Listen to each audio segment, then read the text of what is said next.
and welcome to the Fundamentals of Lute Playing. My name is Laudon Schuett, and today we're going to talk about that chord, the D major chord that causes so many people so much grief in the early stages of their lute playing. I've been teaching some guitar lessons. And I think, understandably so, it can be very uncomfortable. I found it very challenging in the beginning. I sometimes, in certain situations, find it challenging.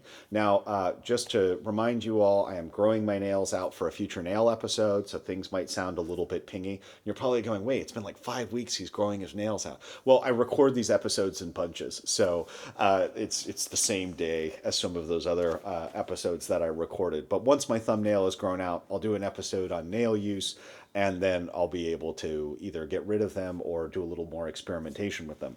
So I think the number one problem that students have, well, there are a couple issues that I think students run into when playing this chord. Number one, it's an awkward shape. Admittedly, it's a little challenging, but it pops up in the repertoire. And if you don't know this chord, I'll put, what I'll do is I'll just describe it for you.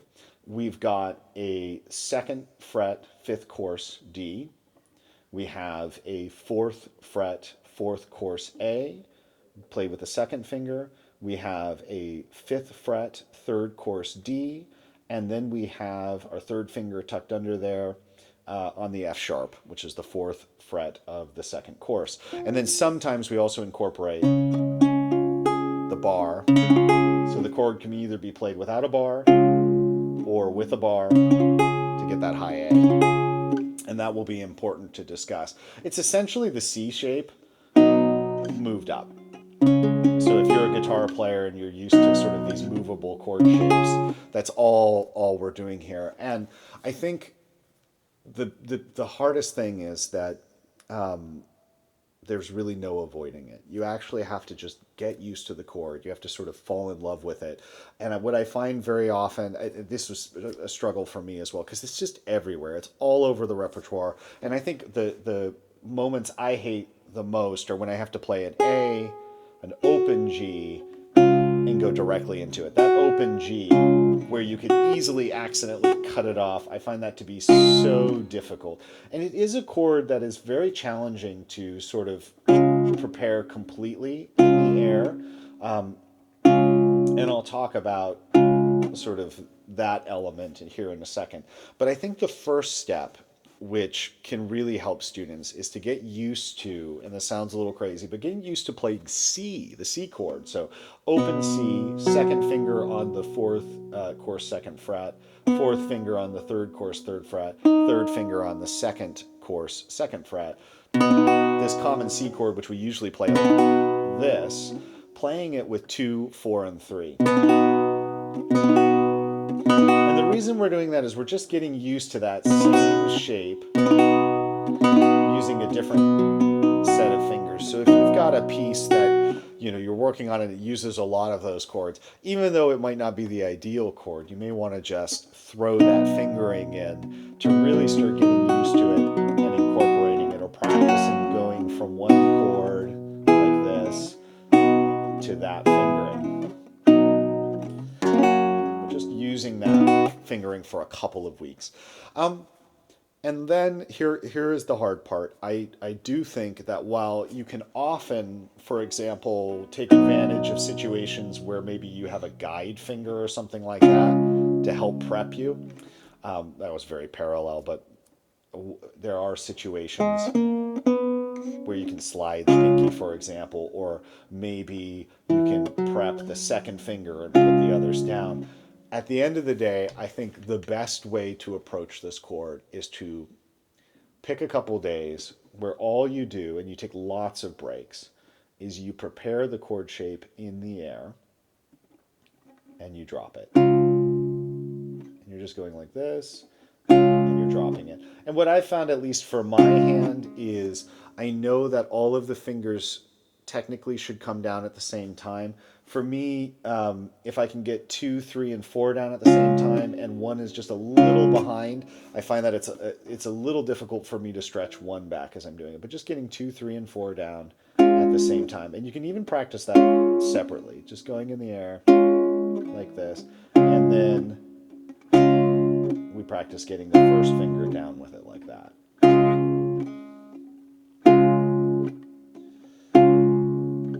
And that, I'm doing this rather quickly, but that could take days.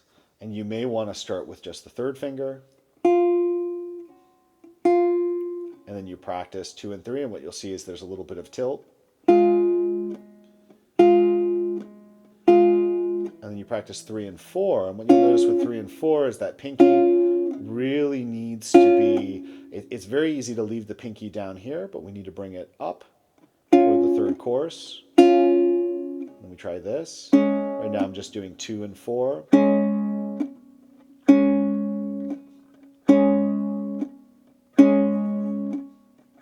Make sure that what you're doing with your right hand is very simple so you can focus on the left. I don't think this is the challenge that people have. I don't think it's the right hand. I definitely think it's the left. And then we start playing around with the first finger. Maybe 1 and 3.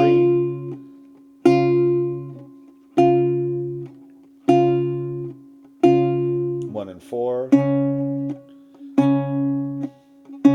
And I'm lifting and putting it back down.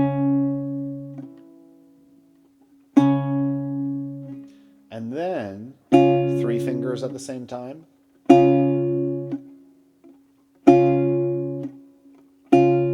Maybe it's this, and then you go, oh right, the second finger comes down, I need to tilt a little bit. And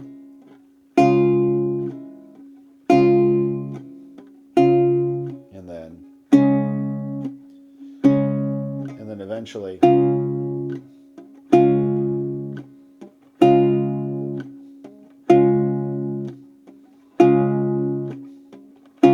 make sure that each note is really clear as it possibly can be. I'm not gonna lie, I definitely love playing that more than this, but I've made it a personal mission to, this chord is just so common that it's really a good idea to get used to it. And this idea that I'm showing you where I'm preparing the fingers in the air. If you haven't seen my video on economy of motion and preparation, that might be a really good one to watch. I think it was 1 or 2 videos back. And so preparing in the air and going very slowly and dropping those fingers down. I think this is the best way to just get comfortable with the chord and playing it a lot. Just, with lots of breaks, but we're just getting used to it. We're not shying away from it. And then what I would do is I'd find examples in the literature. Maybe there's something where it goes, so that you can practice. And if you need to break down time, you form that in the air, and you play it.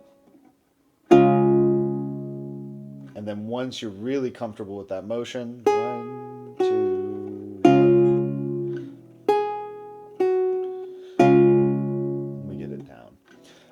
I guess what I'm saying is the best way to work on this chord, because I've had a lot of people ask me about this, beginning students and things like that, is really at the end of the day, there's no trick, there's no workaround, particularly if you want to get really comfortable with it and you really want to play it well. I think sitting and spending time with it, finding a piece that uses it a lot is a great idea. Getting used to it with the bar and then it without, from different contexts. If you're just going, from different chords, can you switch? I know that's a weird one, F major to D major, but I've actually seen that. So you have that, G, which is really common. Getting comfortable from all of your G chords going to this is really a good idea. It sucks. It really sucks. But controlling those fingers in the air is probably your best bet, going very slowly. So if you're going from the G chord, clean that up a little bit.